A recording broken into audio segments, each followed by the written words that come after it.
You're with Julian on the Brown Note and the Oscars 2025 roundup. I do an Oscars roundup every year. Sometimes I've done a pre-show, sometimes I've done an after-show. And it's not because I care particularly about the Oscars, it's just kind of like a watermark on that year's films, although it's very out of sync with that year's films, as a lot of the Oscar contenders get watched by a wider audience in January, February and March, and aren't even released in the cinema in a wide way until until the year's finished. So it is it's annoyingly far into 2025 before they sort of round up last year's films. And I've put it online before, I hate the fact that critics review films and include them in their year-end list that aren't on wide release. You just wouldn't do that with an album. Very few people get to see some of these films. Anyway, it's the Oscars I've cared the least about. It's the most mediocre Oscars, I think, in the modern era that I can think of. And I don't particularly care, so I won't do any follow-up on this because I don't really care who wins. I do have a couple that I really don't want to win stuff, which I'll get into. I think one of the things that the Oscars is falling behind on, and the film The Substance is the only representative of the world of horror. Last year had probably the best year for horror movies ever. Horror movies over the last 15 years are where it's at when it comes to, the A24 world of filmmaking and the art house and the cinematography, the soundtracks, and the interesting screenplays. A lot of the best are coming through in the world of horror, and even the traditional style horror films. There are a lot of really strong ones out there. And last year had such a well of films to not even be noticed. I mean, Late Night with the Devil, did that not deserve some recognition? Certainly the production design of that sort of 1970s era talk show environment was amazing. David Dasmalchian, however you say that, came to prominence after years of being a really well-known character actor in many films, instantly recognisable. Smile 2 was incredible. I thought it upped the ante on the original in every way, and being an allegory for, the impact of fame on an Ariana Grande-esque, Britney Spears-esque pop starlet. Naomi Scott not getting anything anywhere. Her performance was amazing, as was a lot of elements to it. Strange Darling, I would have thought, would have been worth a punt on writing. Such an interesting concept, so interestingly put together, like the 6 chapters in different orders to the actual story itself, which changed the perception of the story with each one. 2 awards-worthy performances. Willa Fitzgerald and Carl Gardner were magnificent. Nothing for that. Even Immaculate and The First Omen were beautifully put together films. At least we got The Substance. Out of the Best Picture, again, one of the reasons I don't care as much this year about the Oscars is not only have I not seen a large chunk of the films, I won't. I've got no interest in seeing Wicked. I've got no interest in seeing A Complete Unknown, which sounds like a Ron Howard-esque, trite, surface-level biography of a star, in this case Bob Dylan. And it hasn't got great reviews. There's a lot of films that sort of average 7 out of 10 that are in the Best Picture list and in, with Timothy Chamalet, who we'll talk about later. Just not that great. Dune Part 2 was rubbish. Emilia Perez I haven't seen. I'm Still Here.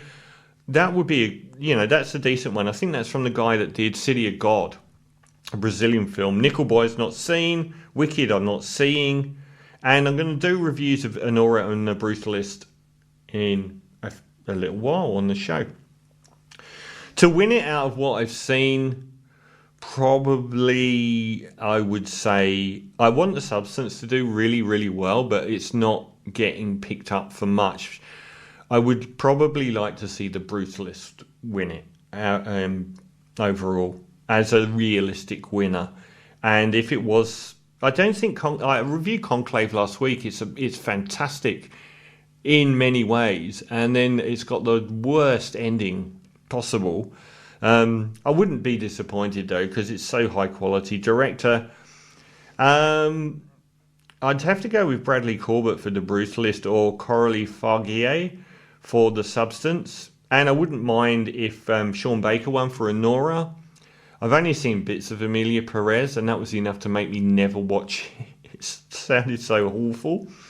And definitely not a complete unknown. I hate these Hollywood biopics of famous people. Like the Queen one. It was like they always win awards and they just end a year later everyone goes, actually that was rubbish, wasn't it? Actor in a leading role, I'm really, this is the one I care most about. I cannot stand Timothée Chamalet. I really can't stand this nepo baby. He's brilliant as an actor playing a 15-year-old boy, and that's all he can do. And he keeps getting cast in everything. And I've seen very tepid reviews of his performance as Bob Dylan as well. And he's the out-and-out favourite to win. And he just won the Saga Award for Best Actor.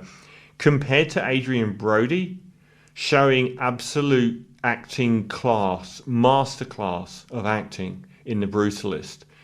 For Timothy mid-strength Chamalet to beat Adrian Brody in that category would be shameful. And Ralph Fiennes, I wouldn't care if if anyone's earned it, he deserved it for The English Patient, whatever you think about that film. Like, neither of the lead actors got it in that film, and Schindler's List as well. He never got Best Supporting Actor for Schindler's List, which everyone says, well, that was a mistake, wasn't it? So I wouldn't mind Ralph Fiennes winning that one. Sebastian Stan's in for The Apprentice. Good to see that Donald Trump movie picking up some awards.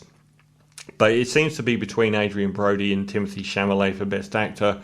So that's the one I care most about. I mean, I really hate Hollywood's rewarding of impersonating celebrities. The worst case is Rami Malek, who does not deserve to have a Best Actor award in his back pocket for his bug-eyed, rote, stupid performance of Freddie Mercury, which was nothing, didn't conjure up Freddie Mercury at all for me, and it was a terrible film. Bohemian Rhapsody was laugh out loud bad to the extent of it being very entertaining. So I think they're going to do it again. I mean, the amount of impersonations of celebrities, you look through the winners of Best Actors, male and female, in the last 25 years, it's insane. And I don't mean something like the year that Rami Malek won. I would have thought that Christian Bale doing an impersonation of Dick Cheney, that was real acting. That was a performance. It was amazing. Rami Malek's wasn't, and then he beat that one. But you look back, you got Gary Oldman winning for Churchill, Eddie Redmayne for Stephen Hawking, Jamie Foxx for Ray Charles, Sean Penn for Harvey Milk, which was a dreadful performance, Philip Seymour Hoffman for Truman Capote, which may well have deserved it. There's a difference between doing an impersonation where you ape the mannerisms and voice of a person and actually deliver a full, nuanced, substance-filled persona. Julia Roberts, Erin Brockovich, Reese Witherspoon for June Carter, Helen Mirren, The Queen, Marion Cotillard for Edith Piaf, Meryl Streep for Margaret Thatcher, Renée Zellweger for Judy Garland. They just can't stop doing it. They just won't reward original performances where someone's created a character, like Adrian Brody in The Brutalist, where he's created a character that didn't exist. Put on some mannerisms and some lipstick and off you go doing the voice. And here you go, as an Oscar. Perhaps the most interesting... this is actresses in a leading role. Well, that's one where they've missed a lot of ones. So they've got Cynthia Erivo for Wicked, Carla Gascon for Emilia Perez, who has shot her chances to zero through the emergence of her previous MAGA-loving tweets. So she's not got any hope. Mickey Madison, Demi Moore, and Fernanda Torres for I'm Still Here. The bottom three in that, I would hope any one of them wins. I hope Demi Moore wins. I just watched Anora. I wouldn't mind if Mickey Madison wins. It's an outstanding powerhouse performance. I just feel like Demi Moore's has more substance and feeling and depth to the characterization, which is down to the writing and the style of the movie as well. Anora isn't trying to do that. And Mickey Madison is just out of this world. Honestly, she gets kidnapped, and I had serious sympathies for her kidnappers. She's a wild card. But they missed like some really heavyweight old school actors. Kirsten Dunst for Civil War, the only good thing in that whole film. Pamela Anderson for the Showgirl, Last Showgirl. How did that not get nominated? How did Kate Winslet not got nominated for Lead, one of her best ever performances? Not even featured. So I don't know what's going on this year, but I mean, actor in a supporting role and actress in a supporting role is the most interesting one, because finally people are talking about category fraud. And I really hope that has an impact on voting going forward. It may not this year, but I've been talking about it for ages. And it's where you take someone who's a lead actor and put them in the supporting actor category so they win, because they're in virtually the whole film as a lead actor. So people say, oh, weighing up this genuine supporting actor versus a lead actor, oh, the lead actor gets it. A recent one was Brad Pitt. He was a lead actor in that film.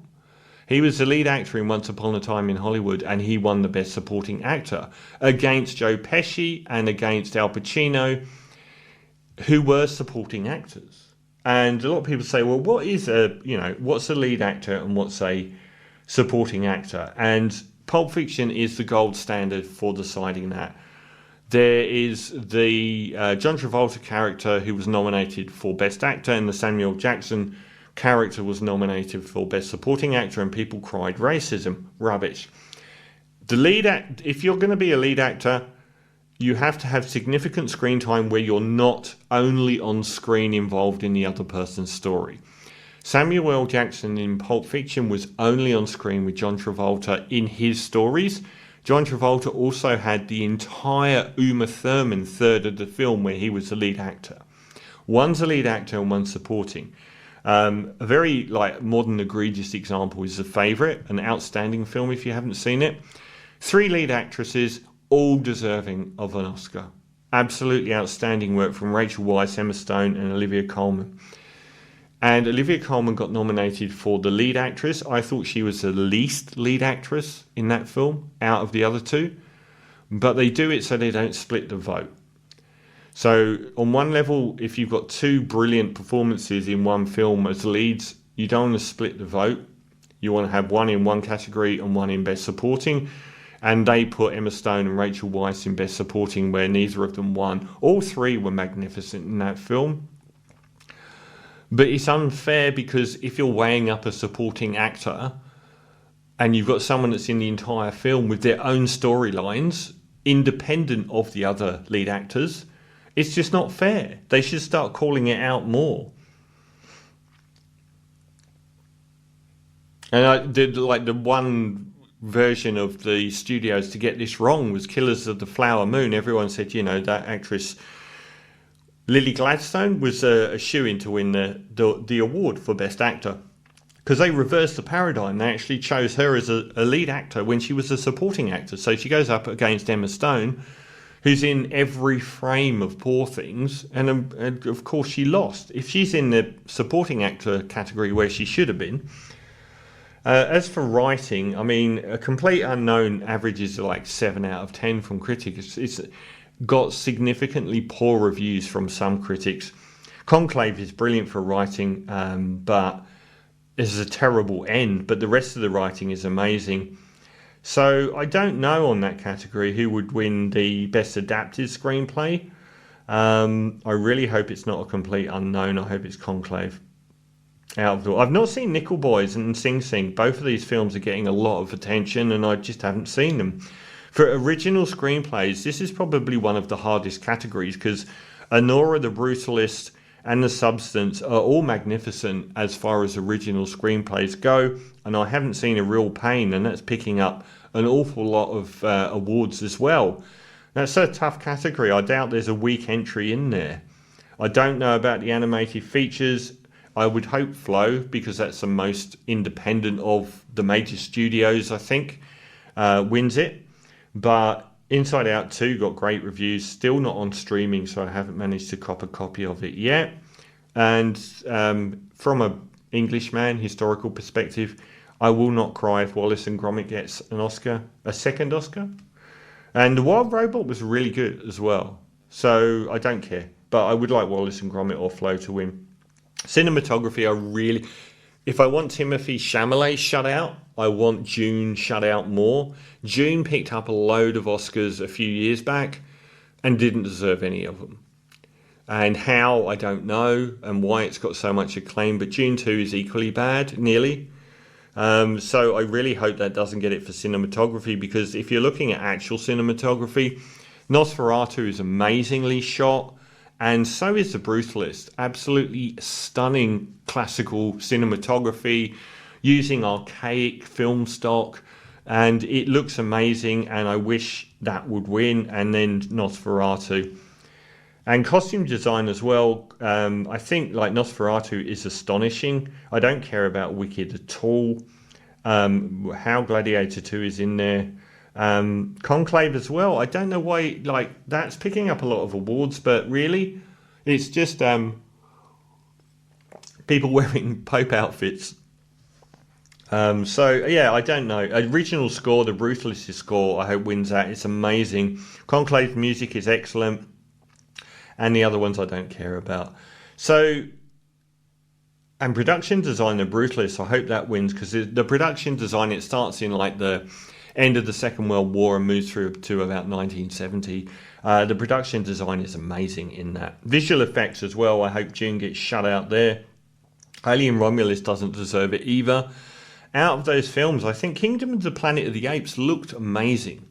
It really did look incredible. Like even better than the original trio that preceded it. Like some of the representations of like the orangutan and so on are just incredibly well done. So anyway, that's my wrap up. I just hope that Timothée Chalamet and his crappy Bob Dylan biopic don't win anything, and Dune doesn't win anything, and that films like The Brutalist, Conclave, and most of all The Substance are rewarded, and Anora. I hope those 4 films walk away with something. That's about it.